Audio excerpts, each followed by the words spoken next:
मूल चंद्रपूर महामार्गावर वळणी बोर्डाजवळ आज सकाळी एक मोठा अपघात झाला आहे। एका मोठ्या ट्रकचा ताबा सुटल्याने तो रस्त्याच्या कडेला पलटला आणि त्यामुळे या मार्गावरील संपूर्ण वाहतूक ठप्प झाली आहे। रस्त्याच्या दोन्ही बाजूंना वाहनांच्या मोठ्या रांगा लागल्या असून प्रवाशांना तासनतास अडकून राहावे लागत आहे।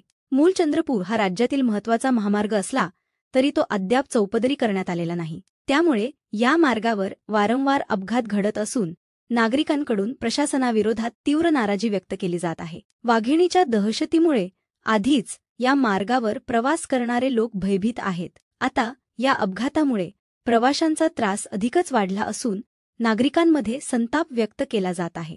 प्रशासनाने या मार्गाचे चौपदरीकरण आणि सुरक्षा उपाय तातडीने करण्याची मागणी स्थानिक नागरिकांकडून करण्यात येत आहे।